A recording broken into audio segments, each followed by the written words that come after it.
gauche. Pour Procyon JL, c'est important, qui aurait une première chance pour la victoire, mais qui est meilleur à droite. Et puis Patchouli de Nacre, ça semble être avant le coup le coup sûr à l'arrivée, même s'il n'y a pas de coup sûr aux courses, mais Patchouli de Nacre est en forme et il se plaît ici, c'est important. Voici Pharaon Blue, celui-là aurait une première chance, PJ, mais je l'ai vu extrêmement nerveux au moment de partir au hit tout à l'heure. C'est un cheval très compliqué. Ouais, enfin, Michel Degnaud sait de temps en temps, très peu de temps d'ailleurs, remettre bien ses partenaires, d'autant qu'il entraîne lui aussi dans la baie du Mont-Saint-Michel et la mer, et ça leur redonne du moral immédiatement. Là, on est en train de se regrouper. Le poteau des 2002 est un poteau un peu spécial, hein. Il faut partir très vite, il faut savoir partir à ce poteau des 2002, parce que parfois certains perdent 10-15 mètres au lâcher, car ça vole quand même très très rapidement. Alors on parle un petit peu également d'une autre belle chance dans cette épreuve, c'est le numéro 12, c'est Ostia, numéro 12 qui sera piloté par Camille Lévesque, qui reste sur une bonne sortie à Cabourg. Voilà, qui a de très très belles performances attelées, mais qui a des incursions pas trop mal également montées, même si elle est un tout petit peu déçue attelée, mais dans des lots quand même mieux composés qu'ici. On est en train de volter avec le numéro 5, Aura des Coupris, qui essaye de prendre la tête immédiatement. On va très vite avec le 13 à l'extérieur, Palisco du Choquel, qui a pris de vitesse un peu ses adversaires, en compagnie du numéro 6, Oudino de Mai, qui plonge à la corde et qui va extrêmement vite. 6 et 13, presque aux avant-postes. Numéro 7, Procyon Vial est également dans le groupe de tête, et puis un bel effort du 16, Onde du Bouffet, avec Damien Beaune, en fait le concurrent le plus riche de cette épreuve, la concurrente qui prend la tête. Aïe aïe aïe, faute du numéro 5, Aura des Coupris, une jument intermittente et susceptible, ce qu'elle nous prouve encore une nouvelle fois aujourd'hui. Le numéro 16, Onde du Bouffet, est en tête. Oudino Nommé, qui est au top actuellement, s'installe maintenant au commandement. Procyon JL vient ensuite sur une deuxième ligne avec le numéro 13, Palisco du Choquel. On pointe la casaque de l'écurie des Charmes, Philéa du Poncelet, qui a gagné à Lisieux au début du mois. Attention à cette jument qui a de la qualité. Et puis on vient un tout petit peu plus loin avec un autre concurrent, c'est le numéro 9, Ourson Charentais, l'un des chevaux en vue, Pharaon Blue, est une nouvelle fois parti très lentement. Et ça se passera mal pour le favori de l'épreuve, le 8, Patchouli de Nacre, qui était déjà mal parti et qui commet une faute maintenant, qui disparaît complètement. Le 3, Obélixo du Flot, a également perdu sa place et se retrouve très très loin. Et faute de Palisco du Choquel, le numéro 13, ce qui fait les affaires bien sûr de l'avant-poste, avec l'As à l'extérieur qui accélère. Hop, Saint-Gervais qui prend la direction de l'épreuve en compagnie du 6, Oudino de Mai, l'un des bons points d'appui de cette épreuve. Le 16, Onde du Bouffet, reste en troisième position, précédé encore Procyon GL, mais aussi Pralina Fante.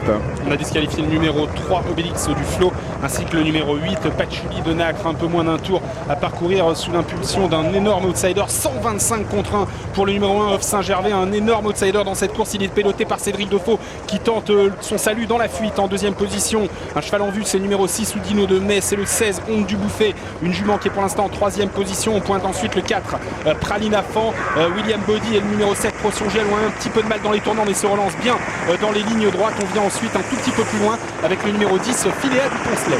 Philéa du Poncelet, qui est celle qui revient pas mal de l'arrière d'ailleurs pour tenter de prendre une place. Pendant ce temps, le numéro 6 qui était deuxième, Oudino de Mai rétrograde à son tour. Décidément, c'est une catastrophe pour les favoris. Là, Off Saint-Gervais toujours en tête dans les tournants. Le 16, Onde du Bouffet en deuxième position. Et voilà Procyon GL qui va de mieux en mieux. William Body, le numéro 7, qui se rapproche, emmenant dans son sillage le 10, Philéa du Poncelet. Alors William Body à la poursuite de Cédric Defaux dans cette première épreuve. Un favori contre un énorme outsider qui rentre maintenant dans le rang. Et c'est Procyon GL qui tourne bien aujourd'hui malgré sa meilleure aptitude corde à droite. Procyon GL qui se détache du numéro 16, Onde du Bouffet en troisième position. Philéa du Poncelet, puis un cheval qui revient fort à l'extérieur, c'est le 14, Pharaon Blue. Ah, c'est étonnant ce qu'a fait Pharaon Blue, qui arrive à lutter pour la deuxième place. Il revient finir remarquablement en compagnie également de Ourson Charentais, le long d'accord. On est aux abords du poteau avec le 7, Procyon GL, attaqué par le 14, Pharaon Blue, qui a refait l'hippodrome. C'est étonnant ce qu'il fait, il va gagner ce numéro 14, Pharaon Blue. La deuxième place pour le 7, Procyon GL, la troisième place pour le 15, Orman, qui vient saisir la troisième place à Ourson Charentais, qui termine quatrième au passage du poteau. 14, 7, 15, 9, c'est l'arrivée de cette première course et la victoire d'un cheval qui était un petit peu au-dessus de la mêlée avant le coup.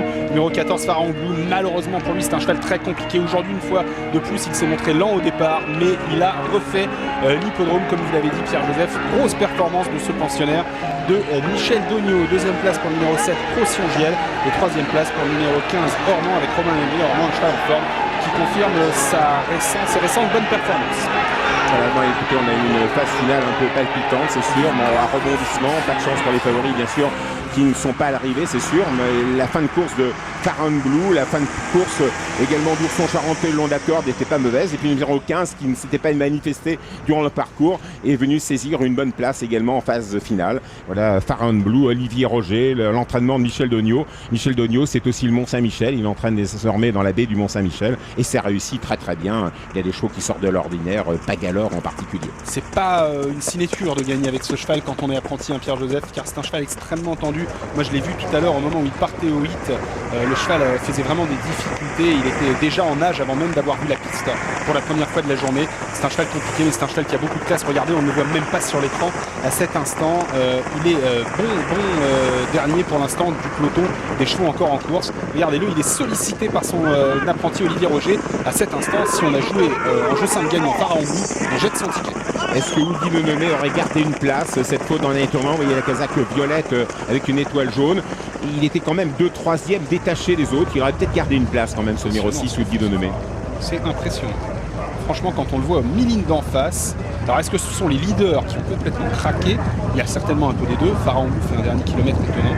Les leaders sont peut-être un peu rentrés dans le rang aussi. Oui, mais enfin, Proston Giel a eu un parcours parfait. Il n'a pas pu lui résister véritablement. En fait, les attentifs sont beaux. Ormand progresse actuellement à Clémonté, casaque blanche à gauche. Farron Blue, bien sûr, c'est étonnant de pouvoir donner encore un coup de rein comme ça aux abords du poteau. Proston Giel était venu comme pour gagner, effectivement, dans l'année tournant.